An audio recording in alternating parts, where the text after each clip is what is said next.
चलिए आइए पढ़ते हैं। हेलो स्टूडेंट, साइंस क्लास में आपका स्वागत है। आइए हम लोग पढ़ेंगे कोशिका के आगे का भाग। देखिए पीछे वाले क्लास में हमने आपको बताया था कोशिका और कोशिका का इतिहास। ठीक है, कोशिका के आधार पर जीव दो प्रकार से बने हैं, एक कोशिकीय जीव और एक बहुकोशिकीय जीव। ठीक है, अमीबा है कि पूरा शरीर उसका एक कोशिका से मिलकर बना है, और माना है कि उसका शरीर में कोशिकाओं का अंबार लगा हुआ है। ठीक है, आज हम आगे बढ़ते हैं और कोशिका से रिलेटेड कुछ इम्पोर्टेंट क्वेश्चन पे नज़र डालते हैं। ठीक है, तो आइए शुरू करते हैं। किसने बताया कि प्रत्येक कोशिका के केंद्र में एक गोलाकार रचना होता है जिसे केंद्रक कहते हैं। यानी कहने का अर्थ क्या है कि कोशिका के अंदर केंद्रक होता है, यानी कोशिका के केंद्र में यानी उसके बीच में केंद्रक होता है। ये बात सर्वप्रथम किसने बताया? देखिए बहुत ही वीवीआई क्वेश्चंस है, हर प्रकार के कंपटीशन में भी इसको पूछा जाता है। बहुत बार ये कंपटीशन में पूछा गया है सवाल, जो आपके बुक में पढ़ना है। तो ये 1831 ईस्वी में रॉबर्ट ब्राउन ने बताया था। ठीक है, किसने बताया था? रॉबर्ट ब्राउन ने 1831 ईस्वी में। फिर उसके बाद दूसरा क्वेश्चन है प्रोटोप्लाज्म, जिसका हिंदी जीव द्रव्य होता है, का खोज किसने किया? देखिए कोशिका के अंतर्गत तरल पदार्थ होते हैं। ठीक है, तरल चिपचिपा पदार्थ भरे रहते हैं जिसको हम प्रोटोप्लाज्म या जीव द्रव्य कहते हैं। आगे हम पढ़ाएंगे कि जीव द्रव्य क्या है, कोशिका द्रव्य क्या है। ठीक है ना, तो इसका खोज किसने किया? ठीक है, यानी प्रोटोप्लाज्म जीव द्रव्य का खोज किसने किया? तो पुरकिंजे ने 1839 ईस्वी में किया था। किसने किया था? पुरकिंजे ने। कब किया था? 1839 ईस्वी में। ठीक है, देखिए आप ईस्वी सन को भूल जाए कोई बात नहीं है, लेकिन पुरकिंजे को याद रखिएगा जरूर, बहुत ही इंपॉर्टेंट क्वेश्चन है ये। फिर कह रहा है किसने कहा कि पादपों का शरीर सूक्ष्म कोशिकाओं का बना होता है? देखिए यानी पादप पेड़ पौधे, तो पेड़ पौधे का अध्ययन तो कोई प्राणी यानी कोई वनस्पति वैज्ञानिक ही ना करेगा जी। वनस्पति में हम पेड़ पौधा पढ़ते हैं ना, तो देखिए एक वनस्पति वैज्ञानिक थे स्लाइडे। ठीक है, इन्होंने 1838 ईस्वी में बताया कि पादपों का शरीर सूक्ष्म कोशिकाओं का बना होता है। कब बताया? 1838 ईस्वी में स्लाइडन ने बताया, जो जर्मनी के वैज्ञानिक थे। कहाँ के वैज्ञानिक थे? जर्मनी के वनस्पति वैज्ञानिक थे। इन्होंने बताया कि पादपों का शरीर सूक्ष्म कोशिकाओं से मिलकर बना होता है। ठीक है, कहाँ के थे? जर्मनी के थे। और कब बताया? 1838 ईस्वी में। और एक वनस्पति वैज्ञानिक थे। देखिए वनस्पति से अध्ययन करेंगे यानी पेड़ पौधे का अध्ययन करेंगे तभी तो बताएंगे। ठीक है, फिर इसके बाद किसने बताया सर्वप्रथम कि जंतु का शरीर सूक्ष्म कोशिकाओं का बना होता है? यानी जंतु का भी शरीर, हम लोग जंतु है ना, माने क्या है? जंतु है, और भी जंतु है सारे। जंतु तो समझ में आता है ना, जो चल फिर सकता है, जो सांस ले, जो प्रजनन करे, यानी सजीव वर्ग के अंदर जो आने वाले चीज़ है जंतु है। तो किसने सर्वप्रथम बताया कि जंतु का शरीर सूक्ष्म कोशिकाओं का बना होता है? तो स्वान ने बनाया था। किसने बताया था? स्वान ने बताया था 1839 ईस्वी में। ये एक प्राणी वैज्ञानिक थे और ये भी जर्मनी के ही थे। कहाँ के थे? जर्मनी के।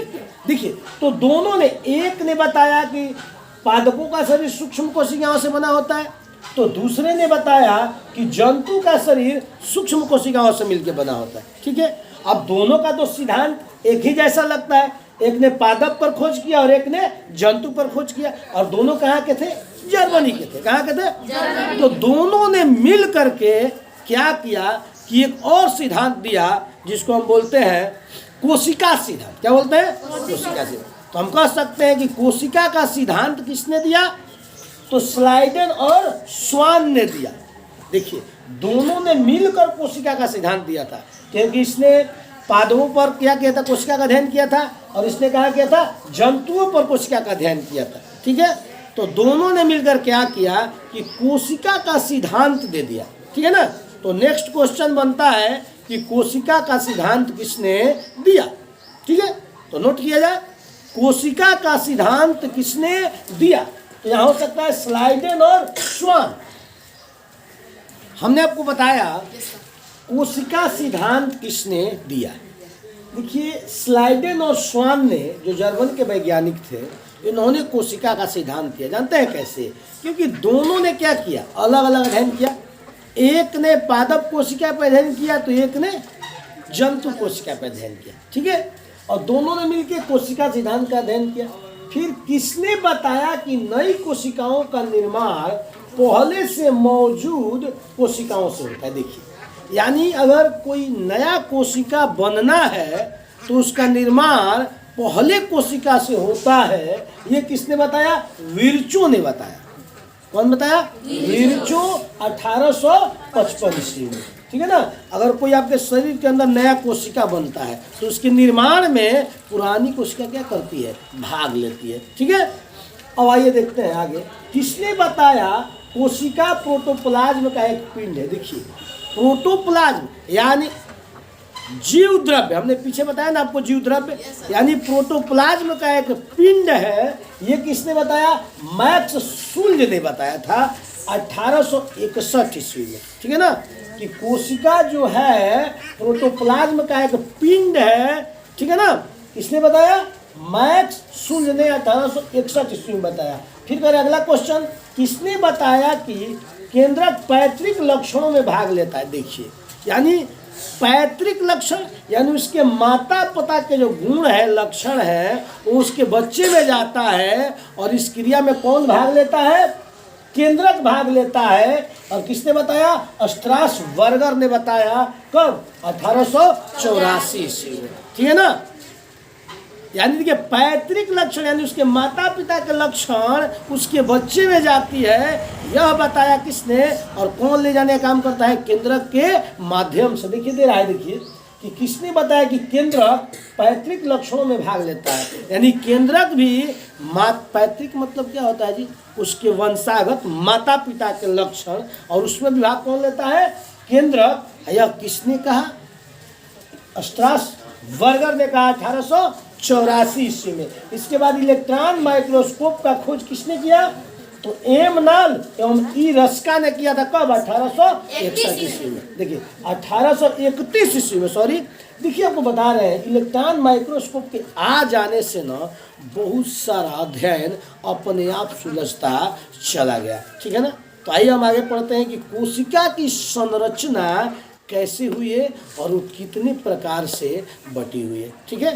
तो हम चलते हैं नेक्स्ट क्वेश्चन की ओर। चलिए आगे पढ़ते हैं कोशिका की संरचना। देखिए, हमने कोशिका के बारे में आपको बहुत पहले बताया है कि कोशिका क्या है ना, कि मानव शरीर की संरचनात्मक और शरीर क्रियात्मक इकाई है। सही है, हमने पढ़ा है। तो आइए हम पढ़ते हैं कि विभिन्न कोशिकाओं के देखिए संरचना, ठीक है ना। देखिए, किसी भी कोशिका को अगर देखना है तो इलेक्ट्रॉन माइक्रोस्कोप की सहायता से हम देखते हैं। ऐसे कोशिका दिखता नहीं है, ठीक है ना। तो हम जब देखते हैं इलेक्ट्रॉन माइक्रोस्कोप की सहायता से तो हम पाते हैं कि कोशिका की संरचना 3 प्रकार से हुई है, ठीक है। पहला है कोशिका झिल्ली, ठीक है ना। ये जो आप बाहरी आवरण देख रहे हैं ना, पतली, मुलायम और लचीली। देखिए, ये जो यानी एक बार और समझिए, कोशिका झिल्ली जो है ना, जंतु कोशिका में पाई जाती है, ठीक है। अगर पादप कोशिका की बात आएगी ना तो ये कोशिका भीती हो जाएगी, ठीक है। मानव में क्या पाई जाती है? हम जो है उसमें क्या पाई जाती है? कोशिका झिल्ली। और ये है क्या, ये समझिए। ये देखिए, कोशिका के जो बाहर आप देख रहे हैं ना, ये पतली, लचीली और मुलायम, ये एक तरह से झिल्ली है। देखिए, ये पतली लाइन खींचे तो पतली दिख रहा है ना। ये होती है क्या? पतली होती है, लचीली होती है, मुलायम होती है और अर्ध पारगम्य होती है। अर्ध पारगम्य का अर्थ क्या होता है? कि कुछ कण इसके अंदर आ सकते हैं और कुछ ही कण इसके बाहर जा सकते हैं। सभी कण अंदर और बाहर नहीं आ जा सकते हैं। अरे बात समझ, यानी कुछ ही कण। अर्ध पारगम्य का अर्थ ही होता है कि अर्ध मतलब आधा, यानी कुछ कण पदार्थ के अंदर बाहर आ जा सकते हैं। और एक बात जान लीजिए, ये कोशिका जो झिल्ली होती है ना, ये जीवित होती है। क्या होती है? जीवित कोशिका की बनी होती है। कौन? कोशिका झिल्ली।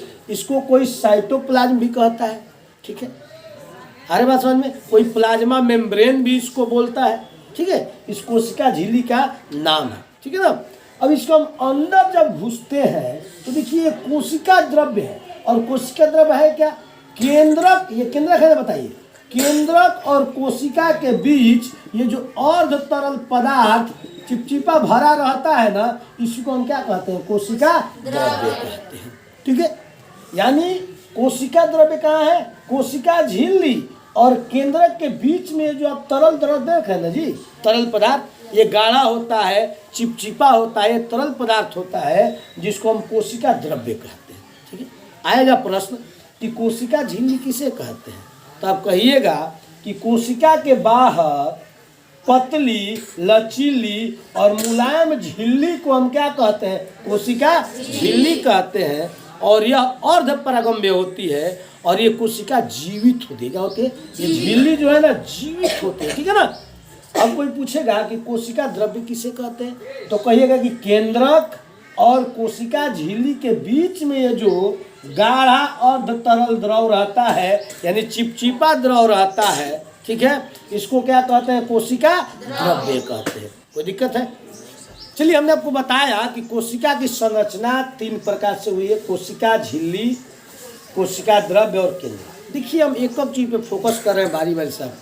हमने आपको कोशिका झिल्ली बताया कि ये पतली है, मुलायम है, लचीली है। ठीक है, यह अर्ध परागम्य है कि क्योंकि कुछ चुनिंदा पदार्थ को ही अंदर, बाहर और अंदर जाने देती है, यानी अंदर भी आने देती है और बाहर भी जाने देती है, कुछ चुनिंदा पदार्थ को। ठीक है ना, कुछ चुनिंदा कण जिसको अंदर बाहर आने देती है, इसलिए इसको चयनात्मक झिल्ली भी कहते हैं, क्योंकि चयन करती है किसको अंदर आने देना है, किसको बाहर जाने देना है। ठीक है, और हमने बताया कि यह जीवित होती है। ठीक है, और एक बात जानिए, कोशिका झिल्ली को हम प्लाज्मा मेम्ब्रेन कहते हैं, हमने आपको बताया। ठीक है ना। अब देखिए, इसको बता रहे हैं, ये जो आप देख रहे हैं कोशिका झिल्ली का परत, ये 2 चीज से मिलके बना होता है। देखिए, ये बना होता है प्रोटीन और लिपिड। इसी का बना होता है प्रोटीन और लिपिड का बना होता है। कौन? कोशिका झिल्ली। अब देखिए, 2 परत इसमें प्रोटीन का होता है। कितना परत प्रोटीन का? 2 परत प्रोटीन का होता है, और बीच में एक परत जो होता है ना, किसका होता है? लिपिड का होता है। कोई दिक्कत? कोई दिक्कत नहीं ना है? आगे बढ़े। अब देखिए, ये कोशिका झिल्ली के बाद हम आते हैं ये कोशिका द्रव के अंतर्गत। तो कोशिका द्रव की परिभाषा कोई पूछा तो इतना कह सकते हैं कि केंद्रक और कोशिका झिल्ली के बीच में जो अर्ध तरल पदार्थ होता है, देखिए, इसमें प्रोटीन होता है, कार्बोहाइड्रेट होता है, वसा होता है, कार्बनिक लवण होता है इसमें, और सब निर्जीव होता है। अरे तरल पदार्थ हो तो निर्जीव ना है जी। ठीक है ना, तो उसको बोलते हैं क्या? कोशिका द्रव्य बोलते हैं। अब आपसे कोई पूछता है कि कोशिका झिल्ली का कार्य क्या हो सकता है, 1-2 कार्य देख लीजिए। देखिए, ये कोशिका को एक निश्चित आकार प्रदान करता है ना जी। मान लीजिए गोल है, तो किसके चलते गोल है? कोशिका झिल्ली के चलते गोल है। ठीक है, या कोशिका को यांत्रिक सहारा भी देता है, जान लीजिए, यानी इसको सहारा देता है, स्टैंड कराता है। ठीक है, इसका ये निश्चित आकार देता है। मान लीजिए ऐसे गोल घुमा हुआ है चारों तरफ से, तो इसका कैसा आकार दिख रहा है बताइए? गोलाकार दिख रहा है ना। और ये गोलाकार आकार किसके चलते हैं? कोशिका झिल्ली के चलते हैं। ठीक है ना। चलिए, और कार्य देख लीजिए, ये इसको यांत्रिक सहारा देता है, हमने आपको बताया। और देखिए, सबसे बड़ा चीज, ये कुछ पदार्थों का अंदर और बाहर जाने पर भी नियंत्रण करता है। तभी तो हमने आपको बताया कि ये चयनात्मक झिल्ली है। ठीक है ना। आगे बढ़े, थोड़ा इसको नोट कर लीजिएगा ना। देखिए, कोशिका द्रव के बारे में हमने आपको बताया था ना जी। इसमें क्या है ना कि तरल पदार्थ भरा हुआ है। ठीक है, और कैसा? गाढ़ा है, चिपचिपा है, पारभासी है। पारभासी समझते हैं, यानी उस पर का आभास कराएगा। थोड़ा गाढ़ा रहेगा जो चीज़, तो उस पर का आभास कराता है ना। इसमें कार्बनिक पदार्थ भी और अकार्बनिक पदार्थ भी। इसमें वसा है, खनिज लवण है, जल है, कार्बोहाइड्रेट है। ठीक है, ये क्या है? कोशिका द्रव या साइटोप्लाज्म इसको बोलते हैं। इसको कोशिका द्रव बोलते हैं या साइटोप्लाज्म बोलते हैं। अब देखिए, केंद्रक आप लोग देखिए, यहाँ देखिए, ये कहाँ मौजूद है? आप लोग बताइए तो। देखिए, ये कोशिका द्रव के बीच में है कि नहीं बताइए? ये कहेंगे हम कि केंद्रक कोशिका द्रव के बीच में एक गोल और बड़ी संरचना है। देखिए, गोल और बड़ी संरचना है कि नहीं बताइए? कोई दिक्कत? और ये हर जीवित कोशिका में एक मौजूद होता है। जान लीजिए, हर जीवित कोशिका में एक केंद्रक होता है और ये केंद्रक ही कोशिका विभाजन में क्या करता है, भाग लेता है। हमेशा याद रखिएगा कि कोशिका विभाजन में कौन भाग लेता है, केंद्रक भाग लेता है। ठीक है, और देखिए इस केंद्रक के चारों ओर एक दोहरी झिल्ली होती है। ठीक है ना, केंद्रक के चारों ओर एक दोहरी झिल्ली होती है जिसको केंद्रक कला कहते हैं। क्या कहते हैं, केंद्रक कला कहते हैं। ठीक है ना, और देखिए जो केंद्रक के अंतर्गत तरल द्रव भरा रहता है ना, इसको बोलते हैं केंद्रक द्रव। क्या बोलते हैं, केंद्रक द्रव बोलते हैं। ठीक है ना, केंद्रक द्रव्य बोलते हैं। कोई दिक्कत? अब देखिए तो केंद्रक के जो झिल्ली होता है इसमें और कोशिका द्रव के झिल्ली में पदार्थों का आदान प्रदान होता रहता है। यानी कुछ पदार्थ इधर जाते हैं तो कुछ पदार्थ इसमें भी आते हैं। कोई दिक्कत आ रही बात समझ में? बोलिए। यानी हमने आपको क्या बताया कि केंद्रक के चारों तरफ एक दोहरी झिल्ली होती है। इस झिल्ली को बोलते हैं केंद्रक कला बोलते हैं। ठीक है, और ये कैसी रचना है, गोल रचना है, बड़ी रचना है। ठीक है, और कहाँ मौजूद रहती है, तो कोशिका द्रव के मध्य में मौजूद होती है। और ये देखिए क्या करती है ना कि कोशिका विभाजन में क्या करती है, भाग लेती है। ठीक है, और एक चीज आप जान लीजिए, हमने आपको बताया कि केंद्रक के अंतर्गत जो तरल पदार्थ होता है उसको क्या बोलते हैं, केंद्रक द्रव्य बोलते हैं। कोई दिक्कत? तो आज की क्लास में इतना ही, मिलता है नेक्स्ट क्लास में। धन्यवाद।